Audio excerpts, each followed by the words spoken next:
Are you gonna help me? Are you gonna do anything? Anything at all? Sorry, I know I may have went a little bit too overboard in that one. You're shaking in your boots, shivering in your timbers. If you got a child, even if it's halfway across the house, you gotta go grab it, find it, and cuddle it and just be like, it's gonna be okay, little one.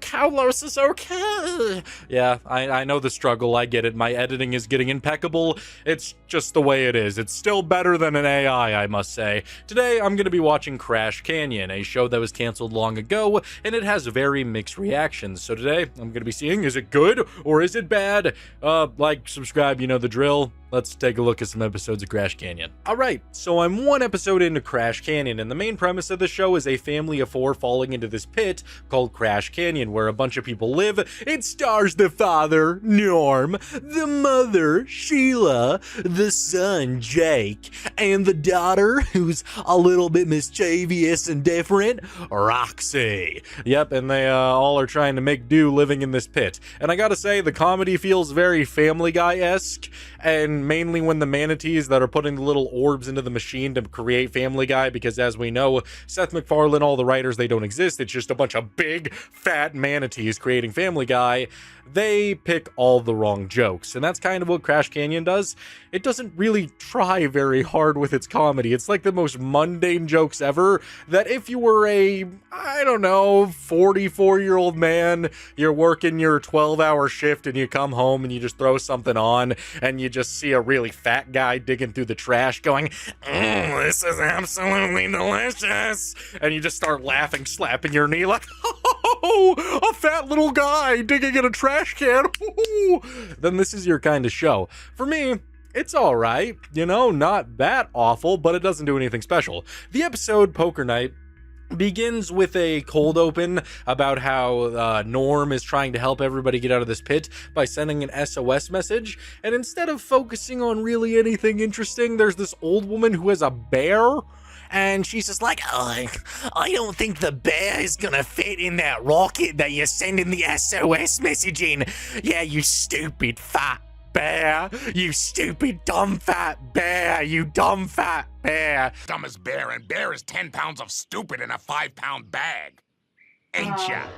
It's just bear abuse for like the first 30 seconds, but we actually did get my one and only laugh in the entire episode when he sends the SOS rocket all the way up, and there's a note, and somebody has to read it. Somebody's got to read that note. It goes the distance, it goes the speed, and it lands in the ocean, and there's a guy, a scuba diver. He finds it, he reads it, and then he gets eaten by a whale. And now, we wait. I thought that was kind of funny. I mean, whale just swimming, going like, and then it eats the diver, and they'll never know that. I don't know. I thought that was funny. That was some good slapstick for me. And then it just gets kind of very bad after that, just kind of right away. So first off, the audio mixing, I don't know what is happening here. It sounds like somebody's putting a bag over my head and just beating me to death, because the voices, they come out perfectly fine. The audio for the voices is perfectly fine, but genuinely, when anything that isn't a voice is happening, when somebody's taking a step, it's like this bottle is just It's like the audio mixing guy is genuinely getting violently attacked when he's trying to create the sound effects for the show, and I don't know why that is.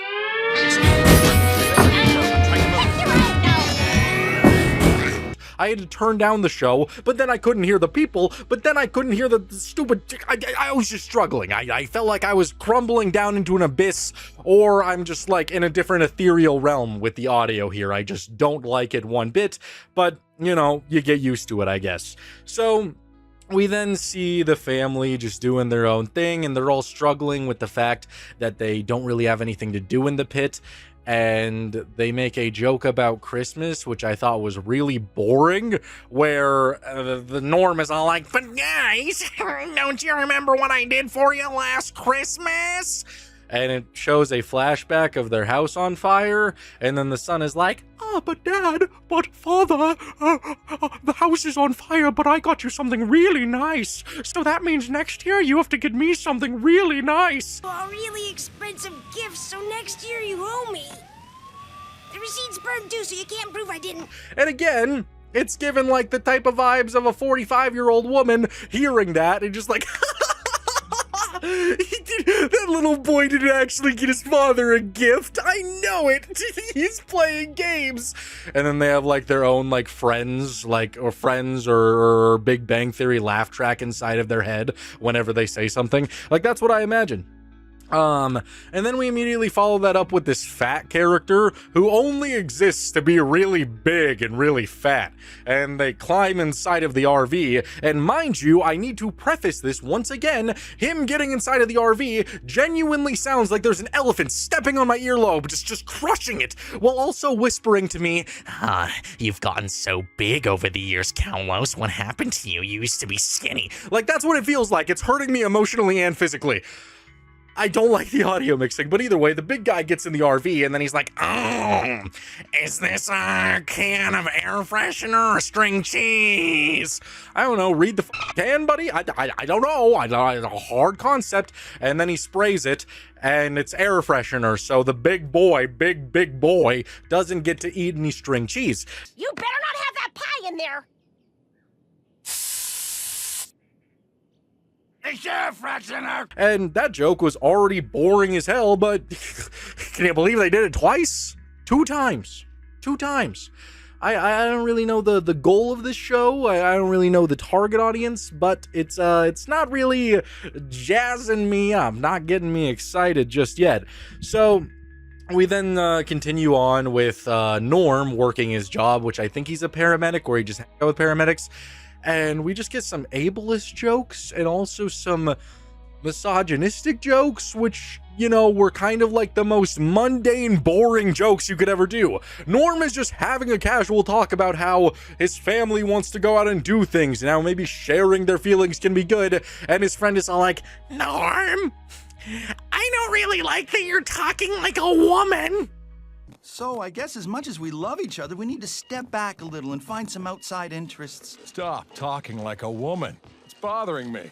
And that's the joke for that scene. And then they're helping a guy who like collapsed. He went like, Argh! He's collapsed. He can't move. He either had a seizure, he had a stroke. Something is deeply wrong with this man.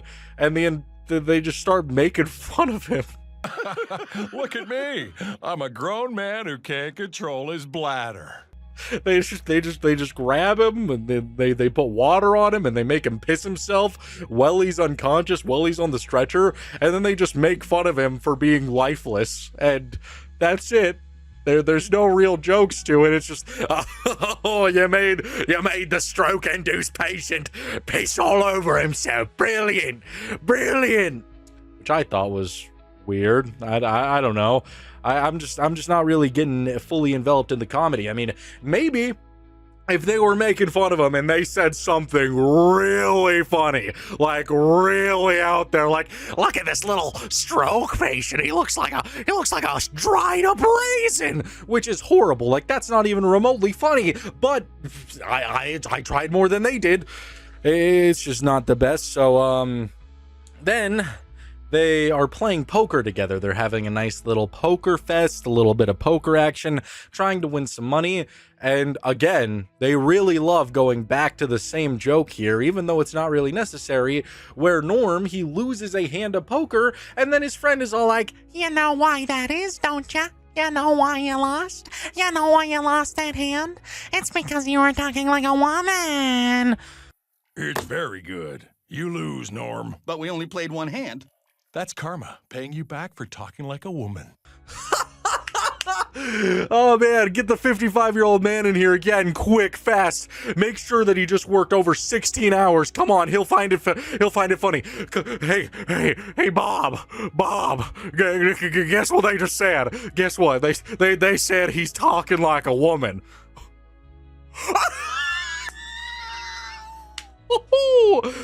Yeah, it's just not my cup of tea. It's not my cup of tea. I don't know. It just gives me, like, no offense, like, it just gives me old person joke vibes, which is fine if that's the target audience, sure, but it doesn't really feel like that's the target audience, you know? It doesn't really feel like that. So he then is sitting around the table. They're all playing poker, and the big fat guy, he returns. Can you guess what the big fat guy returns for? Can you just take a little bit of a guess, a little bit of an inkling? Do you think he's gonna say something interesting, say something different, say something really funny? Are you expecting him to say something really funny? No, he starts telling a story about how he doesn't gamble anymore because he already played that game, in which we cut to him in a hospital bed. And this is like a bottom of the barrel Family Guy cutaway type thing, where he's like, the doctor lady's all like, listen, let me tell you something. If you have one more donut, you might keel over. And he doesn't like that one, but he's like, oh, really? You think I'm gonna keel over and die? I'll be the test of that. And he swallows the donut, and he keels over and dies, and he's fat, and then he's all like, but I guess I lived.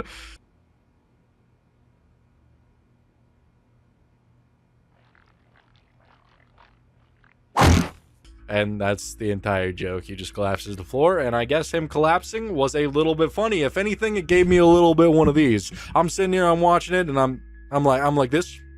It gave me one of these. Just about. Which is better than no response at all. I will say, like, the jokes kind of suck. The characters kind of suck. I'm not really spinning it good here, but it didn't make me not want to watch it in a sense. So eventually, Norm decides to bet his wedding rings, and this guy across the table's all like, I'm gonna win this hand. And Norm loses, and then he wins the wedding rings, and he's like, these are gonna go really good on my nipples, So the rest of the episode is about him trying to get his wedding rings back. At the same time, the daughter Roxy is trying to get all the teens together to have a great night, and that was a really mid side plot because they just didn't do a whole lot with it. The majority of it is just Roxy, like, just non-stop, like just being really upset.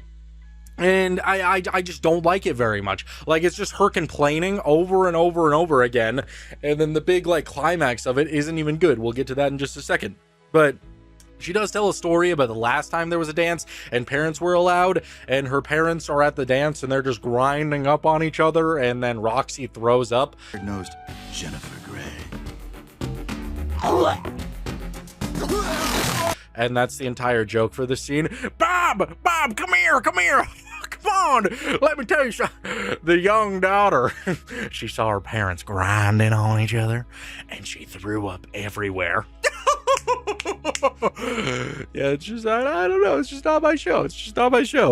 I promise, guys, I really don't hate everything. If you guys would, like, watch the videos where I like shows, then I would do it, but I get, like, 90% less views when I like a show. It's just a travesty how the internet works. It really is. So, eventually Norm, he learns that his son is really good at poker, so he takes his son, and again, nothing interesting happened. They didn't have his son get caught for being good at poker, and the son is literally cheating, and nothing ever comes with that. The son just wins the wedding bands back, and happy ending, happy-go-lucky. But there's one more scene I just have to highlight before we get to the end.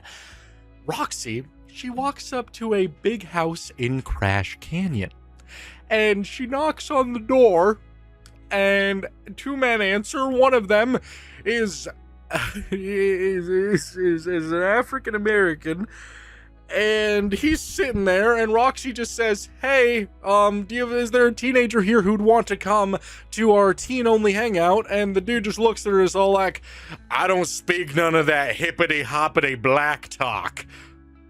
It's not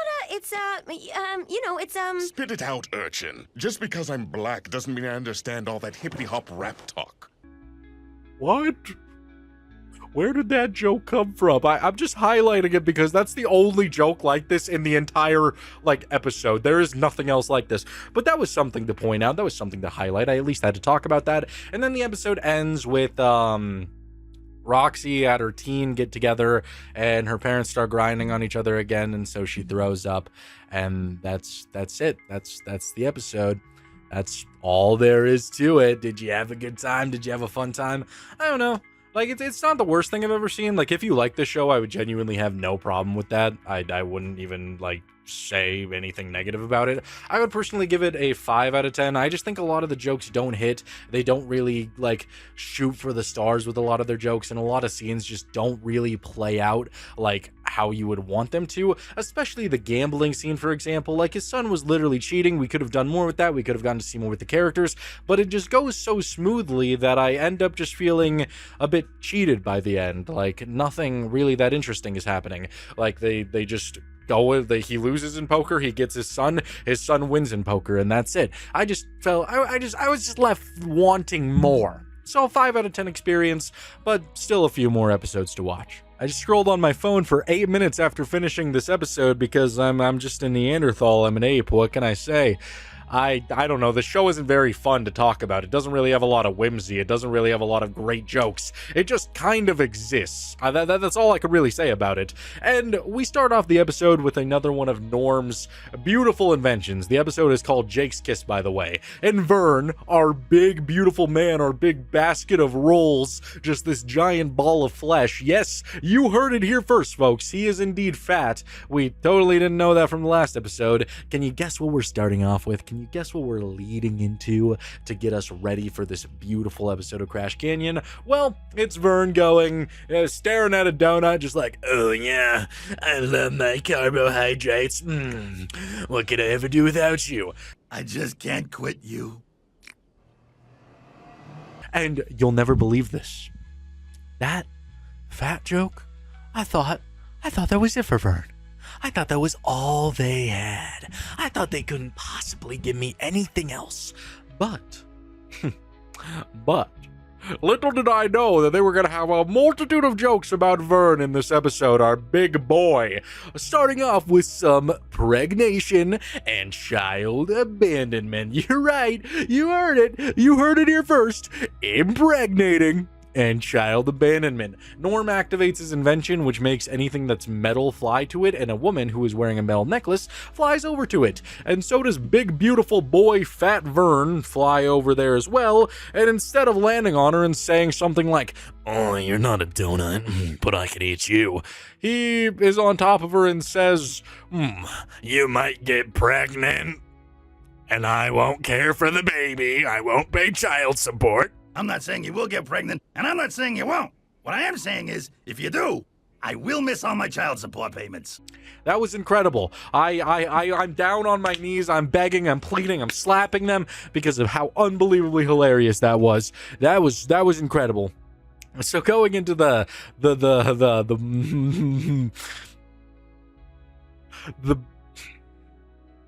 main parts of the episode is about Jake and his first kiss. He meets this girl, and this girl is kind of getting neglected by her parents. They don't really give her a lot of attention, and her parents want her to swallow money because they don't have their bank account. They're called the Vanderbilts, and they're the richest family in the pit, because for some reason there's even the segregation of wealth in the pit. When you have nothing left, you can't just all be together. So Jake stands up for her, takes her away, but he doesn't actually want her. He just wants the schmeckle she has, the riches, the doubloons. He wants to just milk her for cash. That's his main goal here, but he is still supporting her in a way, I guess. So they get together, they're dating. And Jakey boy, he goes home to his family, and I gotta say, gee whiz, is his mother a goddamn racist. Like a racist pig, I gotta tell ya. She immediately complains about him dating the daughter, but she says it's not a race thing. It's not because she's black.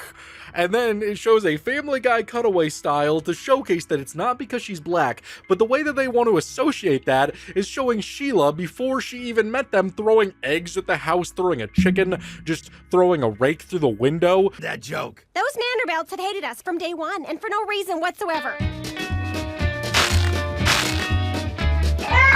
Just being like, it's not explained why. Is it because they're rich? She doesn't say that. It's just because of who they are.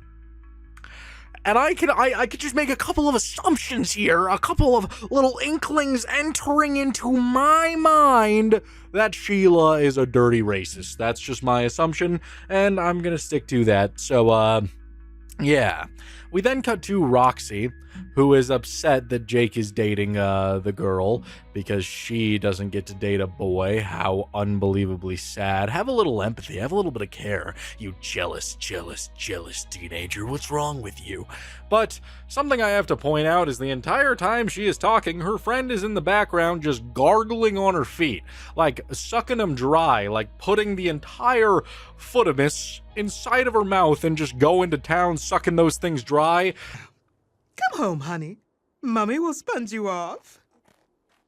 Jake and Why? I don't know, because she's kooky and silly and different, and that's the only reason. That's it. She's just different and silly, so that was something that happens, I guess. So Jake is hanging out with the girl, forming bonds, forming all that. And Norm, he's all like, well, I gotta teach my son the moves. How to canoodle with a strudel, with a woman, how to canoodle it. And so he's talking to her, and apparently Big Boy Vern already got to him and told him how to, maneuver around the female mind. How to court and persuade and truly earn the love of a woman. And he does it by showcasing that's probably gonna get blurred out with the dolphin noise, but he shows young Jake how to a woman.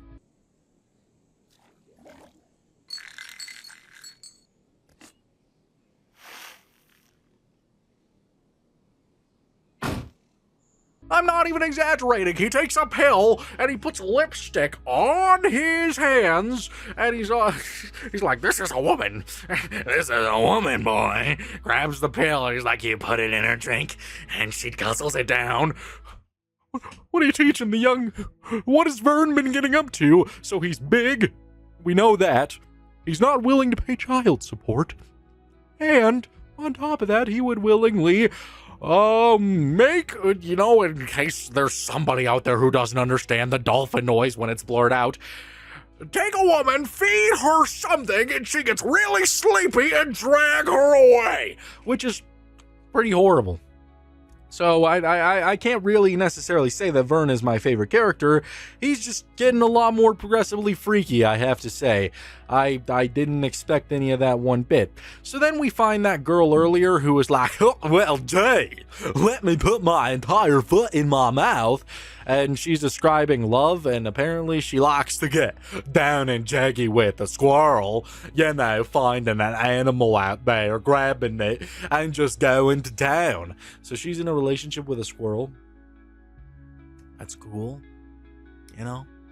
I'm hip. I'm fun. What else? What more is there to say to that? So she is dating that squirrel, and then Jake and the girl that he's dating are talking, and they're all like, how could we take our relationship to the next level? And it immediately cuts to Jake saying, "I'm engaged," which I will admit did get me to laugh a little bit. That was funny. That was a nice cut, of 8-year-olds saying that they're going to get married. I thought they were going to smooch because the episode's called, Jake's First Kiss, but that is not the direction that we went. So the next 5 minutes of the episode are basically Sheila fighting against the Vanderbilt mother and trying to one-up each other and making their kids not want to be together.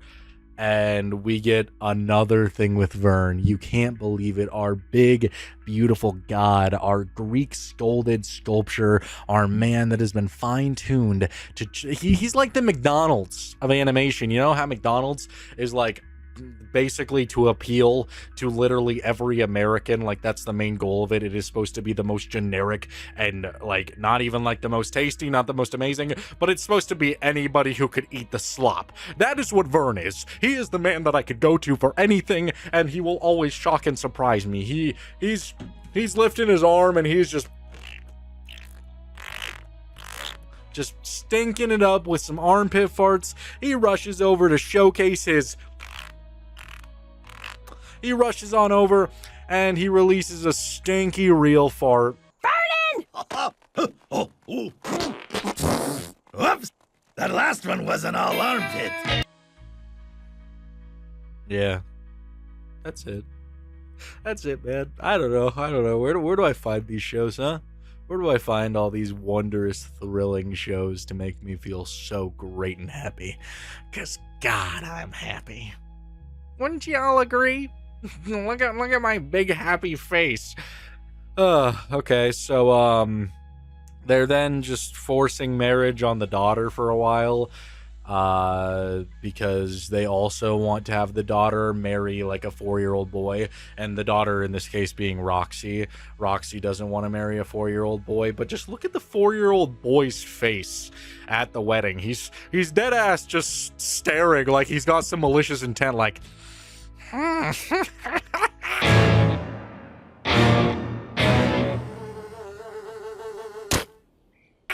Like, I don't know what's going on with that. He just looks like he has something planned for Roxy, and I was not a fan of that. So then the wedding's about to happen, but the hick woman runs over and is like, "Stop the wedding! He's supposed to be with me!" And then the wedding stops, and the daughter of the Vanderbilts is happy because she gets attention from her parents, and that brings the end of the episode. Really nothing else to say about this one. Again, it's not the worst experience I've ever had. It's a 5 out of 10 experience. It is just boring. Like, they don't do anything that amazing with any of the comedy, any of the jokes. There's nothing that special going on, and it just falls flat of what I want it to be. But maybe you're having a good time. I don't know. So, yeah, 5 out of 10 for that one as well. Thank you guys so much for watching. I hope you enjoyed this video. If you did, please make sure to like and subscribe. I'm all filled up on Crash Canyon. I've gobbled it. I've slurped it. I've enjoyed it.